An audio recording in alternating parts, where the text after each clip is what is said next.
Happy Halloween, guys. Nick Swetnam here for NXT Wrestling. Who won Week 5 of the Wednesday Night War? Stay tuned to find out.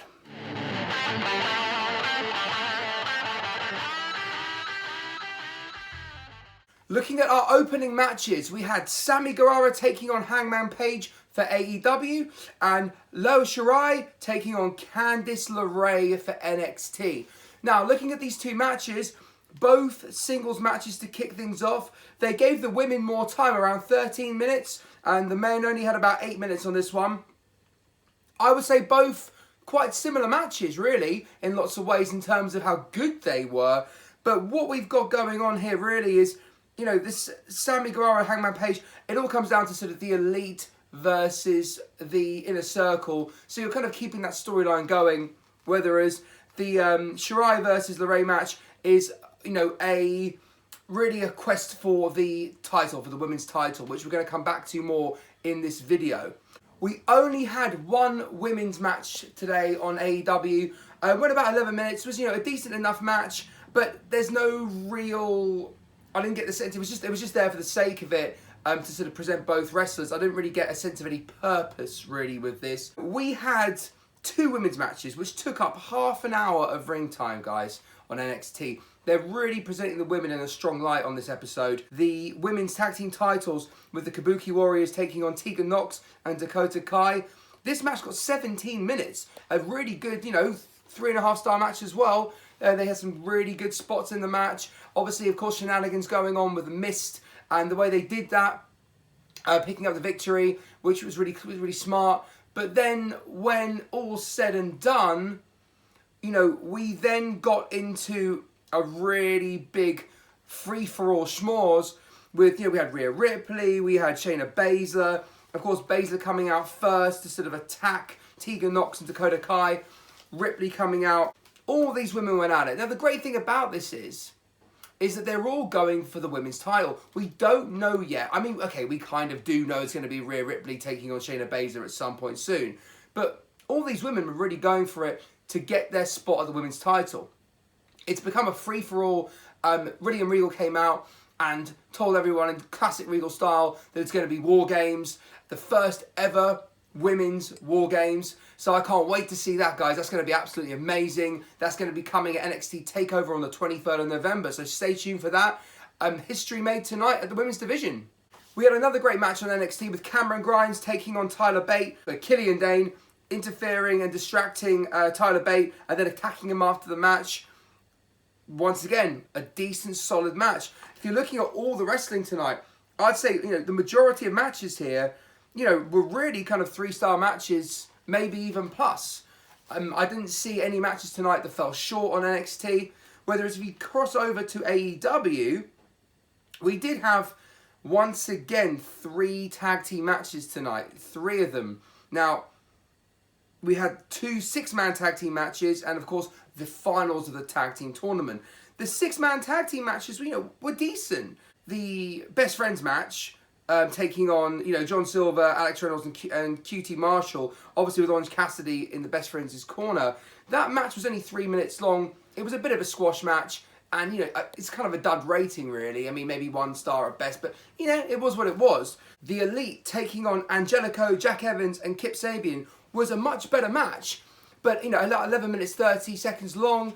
And, you know, all these matches tonight, and I found with AEW, they've actually slowed the pace down a bit. I found last week the pace was so fast, it was almost felt rushed. There was so much no-selling going on. I think this week, they've, you know, probably been told to sell a bit more. And just, you know, don't be afraid to bring the pace down to a slightly slower pace and sort of really get the fans invested in more the story of the match, rather than just the kind of, you know, Tokyo Dome, constant high spots, you know, no selling.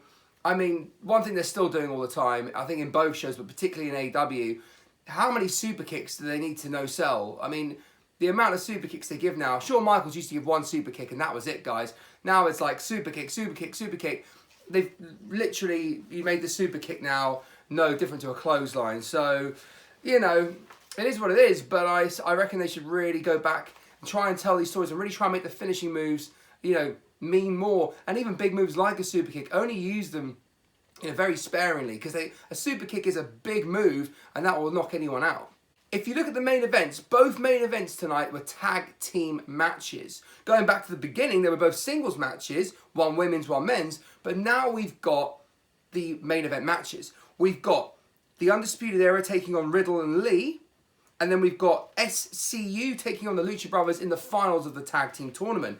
Now, both matches got very, very similar times here. 13 minutes or so for the AEW match, and NXT got around to the 14 minutes 20, so only about a minute more during the match. And they were both very similar in terms of match quality. They had some great spots. They started off fast, slowed the pace down, and then towards the end, the match built and built and built, and then you got the victors on respective brands. Obviously, with this, the match meant more with the tag team titles, particularly obviously earlier with the Rock and Roll Express coming out, essentially they were going to be the ones to present the tag team titles tonight, but they got attacked obviously, and by the Inner Circle, and that meant even more because now these old guys have come in, they've been taken out, and it just gives the Inner Circle even more dominance. It's a shame though, because it would have been nice to have the Rock and Roll Express actually, give the titles to the winners and then maybe be attacked at the end. I don't know, but I suppose we wanted to send the fans home happy here. You got the babyfaces winning, coming out on top, and that's how we left the show. If you look at AEW's main event, the heels actually won this, but as you know, at the end, as the Undisputed Era always do, they attacked Riddle and Lee after the match, and then Tommaso Ciampa came out looking great. This guy's got such a good look. He's going to be a big star on the main roster if they don't screw it up. He came out with his crutch. He said that Goldie, we're going to war, and then threw out one of the members of the Undisputed Era onto everyone else. It ended with the faces standing tall, and that's what you need. You do need this, so making Tommaso Ciampa's comeback look strong and making him feel like he's going to be a legit threat to the NXT title. Going on to promos now, guys. Now, there was 2 promos tonight that really stood out for me. One being the Jon Moxley promo on AEW, and 2, the Finn Balor promo on NXT. Now, if you look at both promos, they're not actually that dissimilar. Jon Moxley coming out, essentially saying how for years he's been misused, and how now that he's finally getting a chance to essentially be himself, and the suits in AEW like Tony Khan are now getting in his way. Now it's the same with Finn Balor. Even though he's working for the same organisation that he was before, he's now moved back to NXT. He dropped him losing to a guy with a new mask in terms of the Fiend Bray Wyatt. He then also said that he is, back to himself. He is now the real Finn Balor. A bit just like Jon Moxley. And these guys, and I felt like Finn Balor's promo was from the heart. I didn't feel like it was scripted. I felt that he delivered it really well. I was getting so bored of the smiling Irishman, to be honest with you. And I thought Finn Balor's promo was brilliant, very real. And it's the same with Jon Moxley. Real elements into the promo from the gut. You could tell Jon Moxley wasn't scripted tonight. And it goes such a long way. It really does. You watch the promos on Raw and SmackDown at the moment. Do you really need to watch the promos on Raw and SmackDown? It's so scripted. The guys are too busy trying to remember their lines to really get into the promo. And I think they need to go back to bullet points. You can tell with Becky Lynch, she's getting a bit more bullet pointed now, and it pays dividends because her promos are better than they were 6 months ago. And going on these 2 promos with Moxley and Balor tonight, these 2 guys are now the top stars in their brands, and probably the most popular in lots of ways as well. I also love the storyline, the ongoing story with Cody Rhodes and Chris Jericho. It was so WCW coming out of the private jet, with Dustin and Cody having a hug. Of course, Cody going off with Tony Schiavone. They're in the limousine talking about Dusty and old stories about him being naked. And then, of course, they got to the contract signing. Chris Jericho was being amazing as always. Having a go at entitled millennials, which you've always got to love because there are so many. And then he was obviously saying he's going to shake Cody's hand, cut to the back, and then, of course, the Inner Circle, Jack Hager beating up Dustin Rhodes and slamming his arm into the limousine, or should I say slamming the door of the limousine into his arm, making this storyline even so much more personal.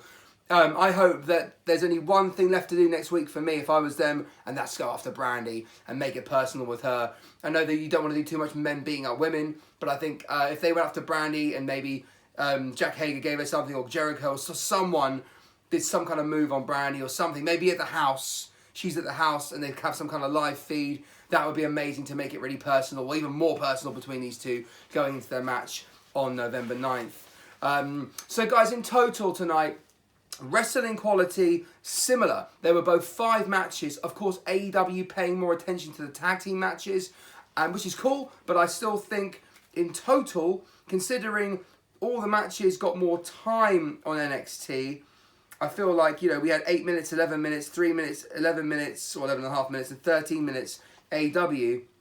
But you go to NXT, you got 13, 4:25, that's the shortest match, 17, 9:5, and then 14:20. NXT does get more wrestling time, and I think, you know, even in terms of story, I think overall, every match in NXT tonight had some kind of storyline development. AEW, you know, it did great. And I do think that they're really developing their main storylines really, really well. I'm actually going to give it this week, guys, to NXT again. I think this is the second week in a row I would say NXT just about wins.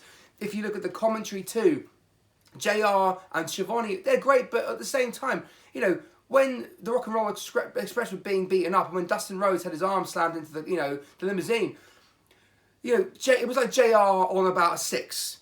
It wasn't JR, oh God, how could you son of a bitch, how dare you, how could you, he didn't go like that. He was a bit more tame, and it sounded like, you know, I don't know, it did sound like a watered down JR, whether it was back in the day, but God, that's a human being, Darren, how could you do it, oh you bastard, and that would have been a lot more, you know, I think better, okay, a lot more WWE, but it's JR, he's WWE anyway.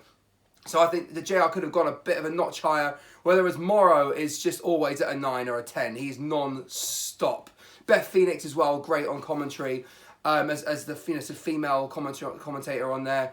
Excalibur, though, got some time tonight. It was nice to just have him and JR. And I thought Excalibur's actually a really good commentator. You can actually kind of get more of him in there now. And it was nice just having the two of them. So as much as I love Shivani, I quite like the idea of Shivani going out on assignment, doing more in-ring interviews, more backstage interviews, and maybe having JR and Excalibur, you know, just leading it a bit with the two of them for maybe sort of half the show or even a third of the show. So, yeah, but generally commentary, always good.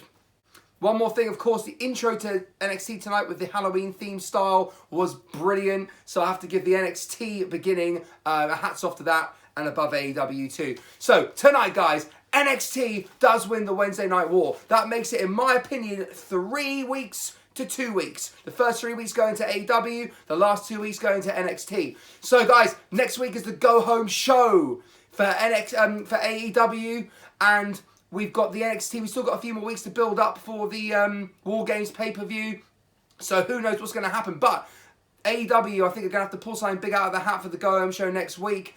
We will see what happens. Keep watching the video, guys. Remember to comment below. Tell me if you agree. Tell me if you disagree. Who won? Who lost? Please like, share, and subscribe. And I'll see you guys soon.